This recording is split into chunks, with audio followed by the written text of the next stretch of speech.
And I believe to sell is to serve. And all sales is solving problems, is like you got to find the problem in the market and then solve the problem in the market, and then people will come your way. Like that's totally true.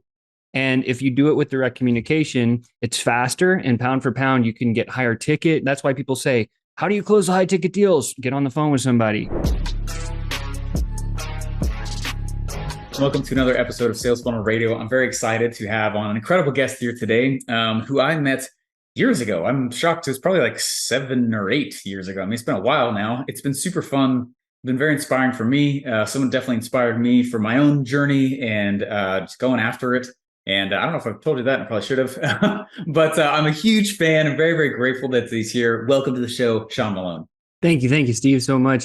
Feelings totally mutual, man. Like I remember the first time I ever met you, dude. We went to the fat event that Russell put on, and I remember walking into the room, and I was like totally intimidated because I'm the little guy, and all these other dudes in the room are doing like millions and millions of dollars, and then you walk out on stage, and I was like, oh, who's this guy, right? And you started telling a story about how you were in the army. And you're reading the book and the .com book, and you're like, you just started doing everything. And then that whole story about how you actually like planned out the whole thing before you even got the membership. And I like that moment changed my life. And at that time, I was like, Steve Larson is some dude that I like have the most utmost respect. I started fanboying you actually for a little bit, right?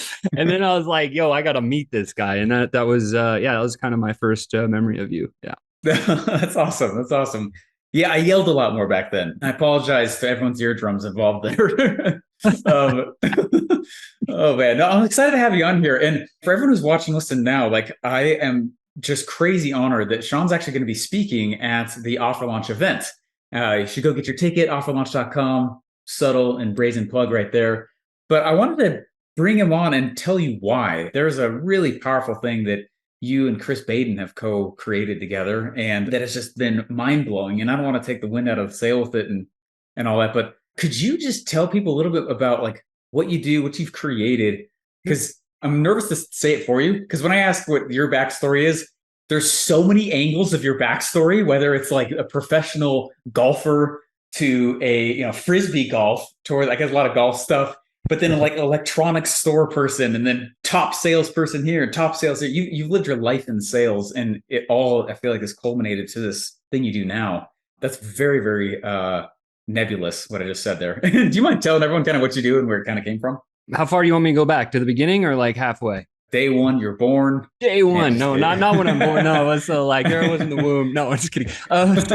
I'll start like after college. So like I came out of college, played sports in college. I had a full ride for baseball, and I came out of college, and I only had one question on my mind, and that was like, how do I make a boatload of money? That was the one question I had in my mind. Is like most young kids, 20, 21-year-olds coming out of college were like that way. And so I went to the only person that had made a bunch of money in their life was my dad. I was like, Dad, how do I make a lot of money? How do I make a boatload of cash? And he goes, well, he had a little import export cookware business. Have you heard this story? I don't even know if you No. have. Okay, No, I haven't. So I was like, he, doing pretty good, and they're import export cookware. And I was like, how do I make a boatload of money? And he said, well, Sean, you have 3 choices. I was like, yes, multiple choice. I'm going to win. And he goes, choice number 1, are you a CEO? I'm 21 years old, and I look at him completely dumbfounded. I'm like, I don't even know what those letters mean. Like, I'm sorry. No, that's not me. I don't even know what a CEO is. Right. He's like, okay, no problem. Are you an entertainer? And I thought to myself, I'm like, well, I can't sing, I can't dance. So, Dad, no, I'm not an entertainer either. And then he goes, well, you better go learn sales. And I was like, oh, okay, cool. So I looked around and I took this job selling commodities. So like aluminum extrusions. Think about like the old school windows that went in houses, the metal that went around the edges, like those extrusions. So I would find the foundry, and then I would sell the raw metal to the person that would form the windows. Like that was where I was. It's like the kind of the top echelon in sales. And I didn't know what sales were at the time. Like I was just like, I'm getting a job in sales. And so I found this job, and I went in and I sucked. And I sucked so bad. Here's what I mean, right? So everybody listening to this can totally relate to me if you've ever tried sales. It's one of those things where I made, so I was handed this book, this manufacturer's book of all these numbers, all these companies. And they were like, you just got to go make these calls and go meet these people and do these things. And all my friends telling me was like, you got the gift of gab, just go talk to people. And that was trained because I actually was an introvert before then, right? So it was like I learned to just be a team leader, sports guy, like captain of the team. And so anyway, I picked up the phone and I started making 80 cold calls a day. And I did this for every day for 6 weeks. Okay. Whoa. I made 2,400 attempts at booking an appointment on the phone from a cold call.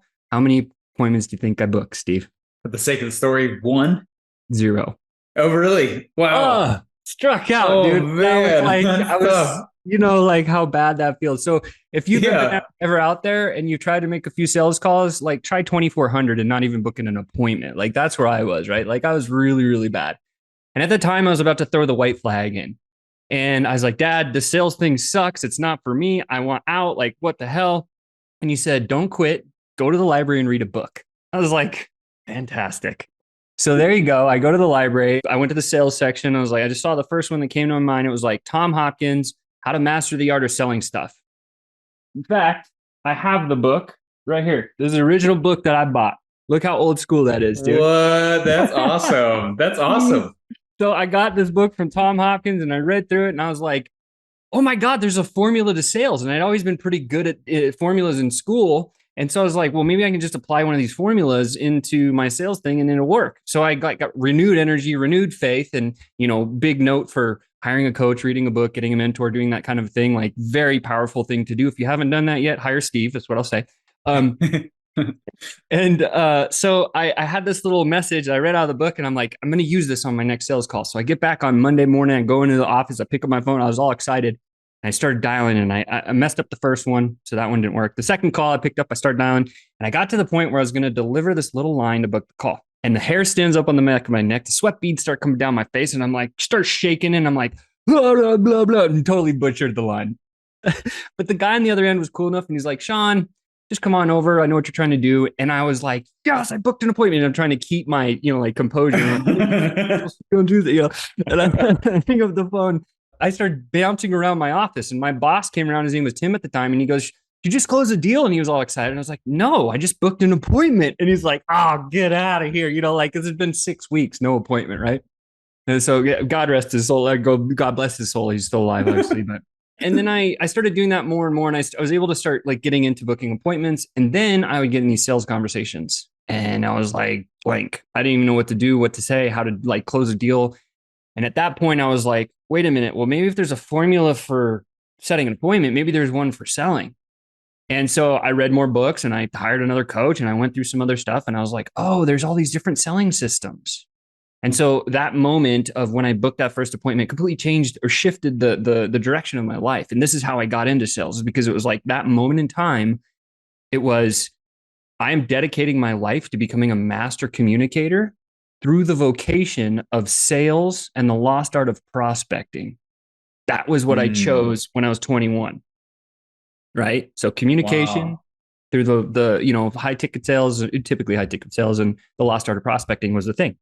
And so then I started geeking out and, like you geek out, I geek out, right? We both geek out together. I started learning all these different selling systems. I spent fortunes of cash, like almost $500,000 of my own money that I didn't even have at the time, to like learn all the different selling systems. I dissected 40 of them and I distilled it down to like these 5-7 steps. If they're in every sales call, they'll close deals. And to prove it to myself, I went out as a manufacturer's rep and I started closing deals like a boss. Now I'm 22, 23, 24 years old. And I started making crazy amounts of commission because I was selling so much using this new selling stuff that I'd kind of like learned and then shifted into my voice. Wow. And at that time, I was like, man, I want more. I want my own company. I ended up buying my own electronics company in Vegas. That's when I moved to Vegas, like early 2003. And I came out here and it was a little company. There's 7 people in there with a partner. I had 47% ownership. I ended up putting my systems in there and I grew that one from $250K to $8.5 million in 4 years, right? Just from my own personal sales hustle. Like that's what I was doing. Wow. And then my business partner sold it out from behind my back in 2 weeks without telling me. And I lost millions of dollars and it sucked a lot. And it put me into the biggest tailspin that I'd ever been into my point in my life. And I started drinking a lot in Vegas. Like it's a pretty easy thing to do. And that led me to the Stoney's Rock and Country bar where I met Melissa, my wife.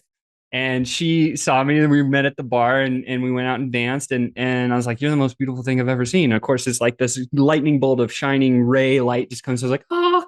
And so from there, she's like, you got to knock this drinking stuff off and go do something with your life. So I was like, okay, cool. What should I do? And she's like, you're good at sales. You should go sell some stuff. Then I took a job selling roofing material Hmm. And I broke every sales record they'd ever had in the first like 3 years. Oh And my then I gosh. realized, oh my God, I hate roofing people. I don't, roofers are, with respect to the industry, like just roofing people are not my people. So I ended up quitting that.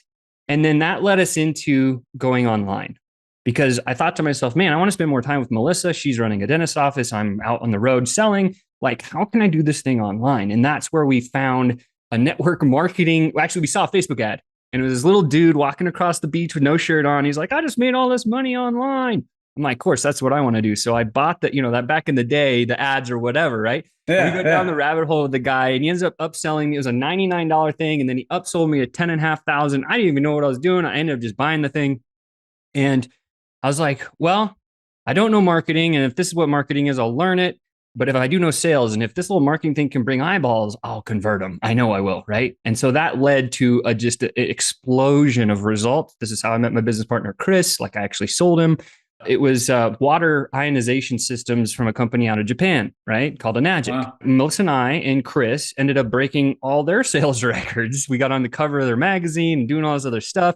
And at the end of it, we had the sales team of about 35 people. And we had this little marketing system that I found from this little 19-year-old kid. And it was working and it was just crushing and crushing and crushing and crushing and crushing.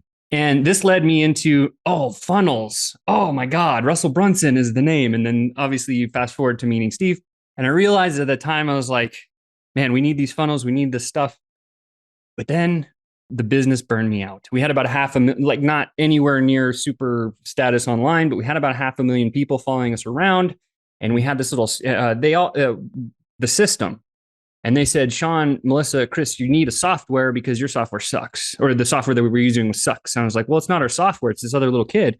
And like, we don't care, build a new one. And so that led us to building our first software product, which was Digital Genius Lab.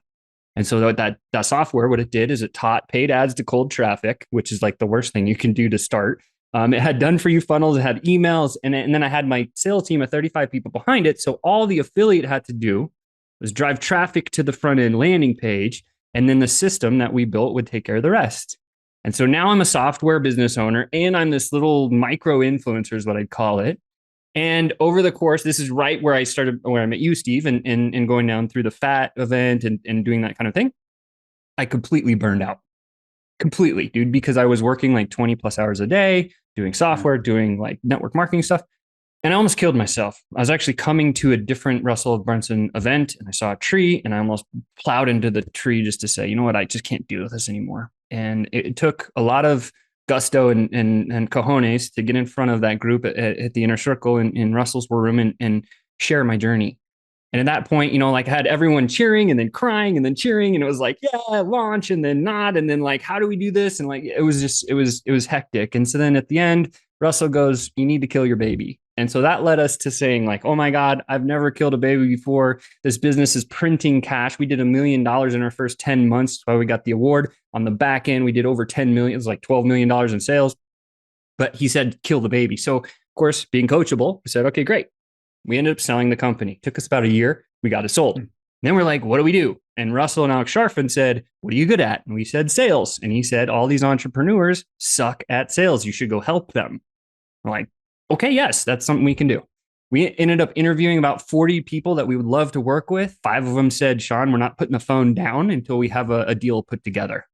And so that was the birth of our high ticket agency, right? That's what happened. Whoa. Wow. And so then we ended up building sales teams for all these businesses, and it fixed their revenue problem for like 4 months. And then came back to us and they're like, Sean, Chris, thank you so much for the sales team. But now I don't have a way, I can't sleep at night because I don't have a way every day to feed the sales team new opportunities, new leads, new chances to close deals. And I don't know what to do. And I think I'm going to have to let go of the sales team you built me. And we're like, no, don't do that. Here's the system. And at the time, it was a piece of paper and a spreadsheet. And so we put it in these businesses, and every one of our high ticket agency clients just went boom, boom, boom, started hitting it out of the park, hitting bigger numbers than you could ever imagine. We took a real estate coaching business from $400K a month in recurring to $250,000 additional per month in revenue. We did it in 4 months for them with this system. Whoa. Yeah. So we started seeing huge growth with lots of companies. And Chris and I looked at each other like, dude, we don't need to do the agency. We need to teach this in a mastermind. And that was the birth of our mastermind. 25K, Mastermind for a year, 3 months intensive. Here's this prospecting system you need to put in your business. 9 months behind that of high ticket sales coaching, which we showed everybody how to actually close the opportunities that continue to come their way from the system. 82% of the businesses that went through that mastermind have continued to have the biggest success they've ever had. Oh my gosh. Huge numbers, right? Yeah. Yeah. Because most online businesses like, and this is what was really eating at my heart back when I had the network marketing business. If you've ever been in that space, I know you have, but like 3 to 5% get success. Right? Yeah. Yeah. That number ate at my heart so bad. That was one of the reasons why it burned me out. So now here we are doing 80 some plus percent. I was like, oh, this is great.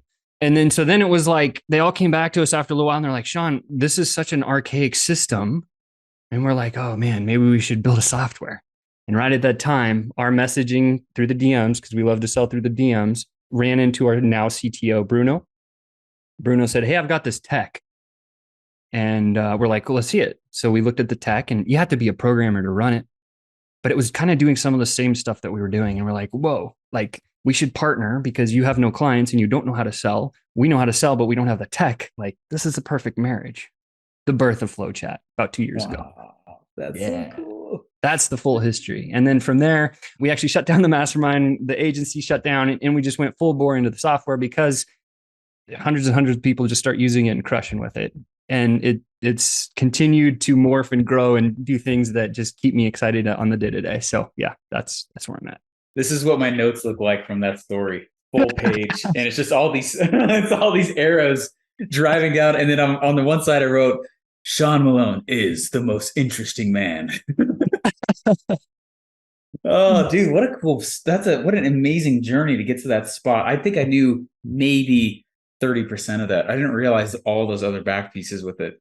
You know, it's interesting that I feel like after I stopped doing so much funnel building and diving truly more into just teaching people how to market, it became very apparent that I believe that marketing is really only measured in lead gen.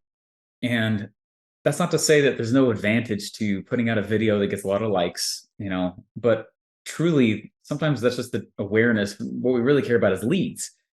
And people think about a sales funnel as if it's a marketing funnel, and it's not. A sales funnel's only role is to close. And I only bring that up because thinking about what the role of FlowChat is and kicking up leads and doing what you guys have done, I mean, I don't know a way around. I'm a customer, right? And I don't know a way around using the DMs now because of all the locks and all the, you know, what was it, like 2 weeks ago? I feel like reach plummeted again. Thank you, Sucker. Right, with all the crap that's going on with reach again. Like, man, I can't even reach the people who are trying to follow this stuff and help them that way. It's DMs have become a cornerstone for it. So I want to ask a question on that backdrop: that how do you feel businesses can be utilizing DMs, regardless of platform, to actually have a stronger launch? Because I don't think it's a modality most think of. Yeah, well, direct communication is every form of marketing there ever is, right? And what's the highest form of direct communication? It's one-to-one, belly-to-belly, across the table, whatever you want to call it. DMs is another environment. The way I think about it is like you can find anybody you want, the exact client you're looking for, and you can start communicating with them directly. You don't have to put the piece of content out there. You don't have to put the ad out in front of them in order to spark a conversation. All you got to do is have the right kind of hook or catchwords to get them interested in something that you solve, right, or serve. And then you just start chatting with them. And I believe to sell is to serve. And all sales is solving problems for a problem, you know, like, and that's what you teach, right? Is like, you got to find the problem in the market and then solve the problem in the market, and then people will come your way. Like, that's totally true.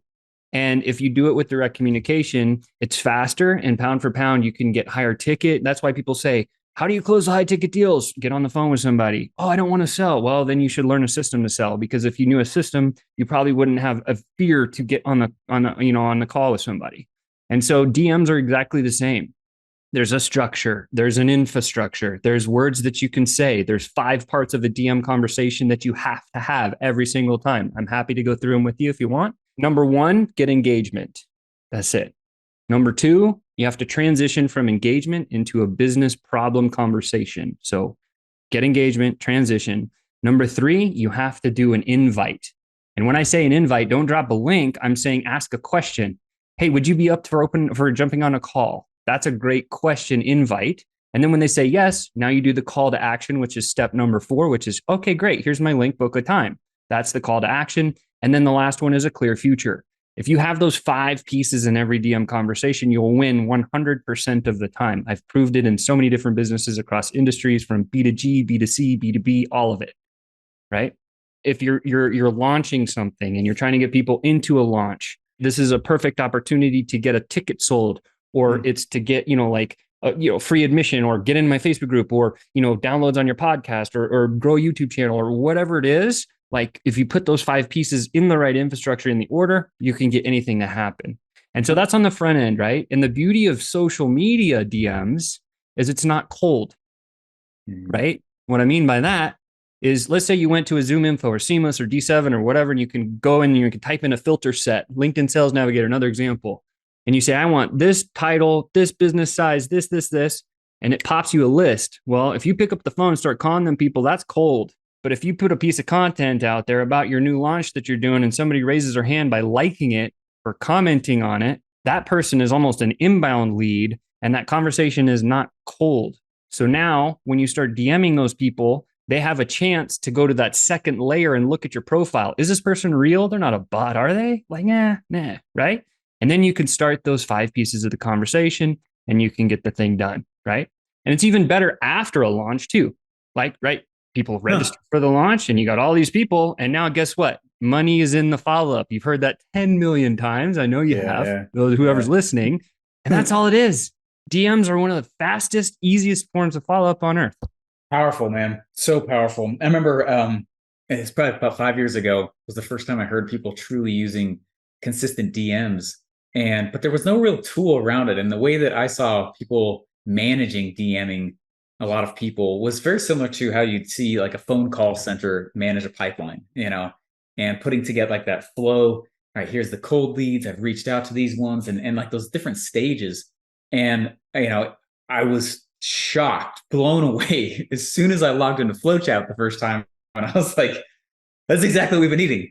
This is awesome that you made this. This is incredible. It facilitates it, just all the way. Anyway, I don't have a question there. I was so psyched the first time I saw FlowChat. So like this, I don't want to handle this inside of, I was using Google Sheets to do that, Yeah, and we did too. That was our, remember I said the piece of paper and the spreadsheet, that was an archaic system that we had. We actually had it, like ours was a little bit more advanced than most people, because it was like you could click a link and it would drop you right to the sheet, and then you just copy the text, you open the thing and you hit paste and send. And then you mark the date on the spreadsheet moving across, like in rows, or in columns, I guess I should say. And then we're like, well, why don't we just automate that in a software? And that's really where, and I think why FlowChat, there's a number of reasons why FlowChat is different than anything else that's out there. But one of the main driving factors of it is what we call our pipeline view. And it allows you to never lose track of where a conversation is at any time.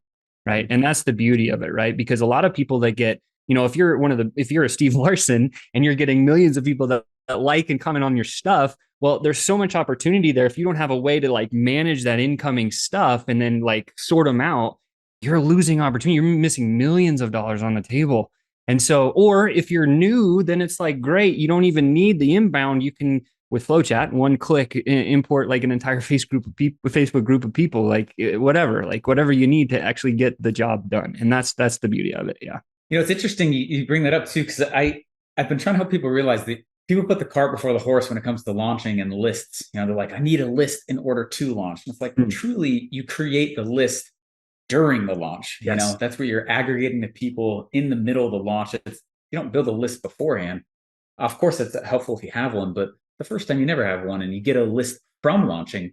But the way you teach it and going through what the material you guys have and just the stellar stuff that's in there, I think DMing is this powerful way you can pull together a list without having one. It's like the most ultimate shortcut and hack to the whole list question when it comes to launching. And I'm psyched. I'd love for you to speak a little bit more about that at the actual event, because that is like people, they just don't get that it's at their fingertips. And think of social media likes, subscribes, comments, Facebook group followers as the list. not necessarily an email list, but you still have access to them. I mean, it shortcuts all these pain points, Yeah, that everyone the way feels. I think you actually said it best once. If I remember, we're having another conversation. I don't quite remember how you said it, but you said we've been talking about it, and like we both agreed on this. It was like social media is not like one platform versus the other. But social media is the lead pool, like Yeah, the entire big one bucket, right? And then all you need to do is identify, and that's what's so beautiful about what you do, what I do is because we can classify the exact people out of that lead pool that we want to find. And then with a little bit of, thought process behind a search criteria, and then we can go find that pocket of those exact people, right? And then now you can immediately start engaging with those people, and you don't have to spend money in terms of like, I got to build creative, like ads is a thing, right? If you're good at ads, you know what it takes to be good at ads. If you've never yeah, done ads and you're listening to me for the first time right now hearing this, ads is like another language, right? it is. That's why I never learned it. Yeah, you got to go learn the language, or you got to hire an agency that knows the language, right? And if you Yeah, hire the agency, you better know the language so you can watch what they're doing. yeah. So So it handicaps you though. It puts handcuffs on it, and then just like those companies that were freaking out because they couldn't control lead flow. It's a scary business model to be in when you can't actually control lead flow well. And just anyway, I love what you've done. I'm so psyched to have you speak. I It's can't gonna wait be for the event, dude. I mean, I was honored to be. I actually went to one of your offer mines a number of years ago, dude, and that's that event right. was by far one of the best, if not the best event I'd ever been to. The way that you put it on, the things that you did, guys. If you haven't experienced a Steve Larson event and you haven't bought your ticket, like shame on you. You know what I'm saying? Like, go get your ticket now. Like, click the link below this video and go do it, because Steve, you just continue to raise to another level every time I talk with you, dude. I'm just so grateful, honored. No, I appreciate that, man. I'm really psyched to have you. Yeah, I want to end with just this one question here with this that you know, the internet marketing funnel space, I feel like has a lot of superpowers, and they're amazing, but there's also, because you can create cash so quickly, there is especially in the short term, sometimes there's not enough emphasis on building a true business, building a true sales machine, and instead relying on just the effects of good marketing, which you can get by for a long time on. But I definitely ran into a burnout phase personally because I didn't learn a sales system and instead just learned marketing systems. I didn't realize there was a huge difference. And so my question is, like, when you think back to and you think about the stereotypical internet marketer and funnel builder, and we're off doing our tasks and we're doing our Facebook lives and we're doing, we're all being marketers and making noise, which is great. And everyone should do that for sure. But what is it that you see all of us doing that you're like, I know they think they're doing the right thing, but I think it's actually hurting them more than helping them, but they just don't know that. Let's just support them. You know what I mean? And I mean Yeah. this to everyone watching and listening as a learning environment. We're in a safe space here, but let's The get a tree little of bit of trust, back right? end. The nest, the tree of trust. Yeah, True trust. we're here, dude. Yeah. Let me classify. I'm a sales brain guy. I'm over here, but there are marketing brain guys which are over there, right? And so if you are a marketing brain guy and you've been coached by somebody to be in the marketing world, they always say, publish, publish, publish, like add value, add value, add value. And I think like the big thing where people might miss the boat, and it's not necessarily might miss the boat, but like an overlooked opportunity is a better way of putting it, is they put so much emphasis and so much determination, time, energy, effort into creating the content that's really going to be valuable. And yeah, sure, that will bring you a handful of leads every now and again. But what if you could just take all the time and energy? Maybe if they tell you publish every day or publish 10 times a day or whatever they tell you, right? Yeah. What if you did half that amount and you dedicated the other time, that half of the time, to just speaking with more people directly? Yeah. Like, What if? what would your business look like if instead of creating 7 days a week, you created 3 days a week and you spent those other 4 days a week actually talking to people that could buy your stuff? Guess what's going to happen? Probably going to close more deals. Probably gets that more. Yeah. Yeah. That makes total sense. Yeah. You look backwards and you just see like it's not a bad thing. And I'm not, obviously I pushed the publish thing for a long time. And I still think it's the right move. If you're not talking in general, that's a wrong move. But sure. I don't think, again, total stereotypes. I don't think the internet marketing world knows how to treat the leads they get. Ironically, they're very good at getting leads, but they don't know when it is a lead. They don't know what qualifies a lead, and they don't know what to do with it afterwards if it's not going to a .com. And so they don't know how to chat with them. They don't know how to, and it's just everything that you've done and all the systems just plug straight into that gap. And it's just very helpful for me. I'm very excited to have you. It's going to be great. Yeah, I think the last thing I'll leave you with is this, is like the way that I look at DMs and everything in the world, right? Like you guys have all been to an event. If you haven't been to an event, buy a ticket for this one right now. But if you've been to an event, you know that when you go in the main room, you've got like the stage presentations and the speakers, and that's where you're in listen only mode. You're taking notes. You should be. So that's kind of like social media, right? Well, where do the DMs happen? Well, DMs are exactly synonymous with going in the hallway and having a conversation. So if you've ever been to one of Steve's event, or you've been to like a funnel hacking live, the real deals get done in the hallway. They don't get done while you're watching the presentations, right? And so DMs is the online hallway of the presentations, right? Like that's the big thing. So it's just like, what would you say? Like if you're questioning yourself on like, what do I say in the DMs? Think about what kind of a conversation you would have in the hallway at a convention. That's the same conversation you want to have. You just want to make it digital. That's fascinating. And someone was saying like, oh, there's spams in DM. And I was like, there's spams in email, but that doesn't mean you don't use it. That's a terrible argument for not using them. You know, I like to think DMs means direct marketing. Yes. Yes. Straight to. And I love the people that say, oh, it's just spam. It's a blah, blah. That's because everybody else is doing it wrong. So if you actually go in there and you do it right, you're going to stand out and you're going to win, right? That's how it's new and different and rare, is when you actually do it right instead of copying all these, oh, I got to blast 10 million people. You know, no, you don't, right? So, Sean, you still are like one of the smartest salespeople I've ever met in my entire life. And I met a lot of salespeople. I'm very excited and honored to have you come speak. Those of you guys who need a ticket still, you need a ticket still. So go get one. And we're excited to have you speak, man. This will be awesome. Yeah. Well, Steve, again, I just continue to watch you level up year after year after year. Dude, it's been 7-8 years since I met you. And I'm so thrilled and honored to call you a really close buddy of mine and just be able to be part of the event and help to impact some people, right? Like, guys, if you're listening to this, you can do it, right? You can definitely click that button. You can definitely get to this event. I have so many goodies for you. Just come, right? And I'm sure like all the other speakers do too, but I know like, and Steve, of course, like he always over delivers. So buy your ticket now and let's hug it out, right? Yeah, hug it out. Awesome. Hey, thanks so much, Sean. And guys, go get your ticket at offerlaunch.com. It's October 26th to the 28th, 3 days. There's virtual options and in-person options. So whatever best fits you. We'll see you guys there. Thanks, Sean. Bye for now.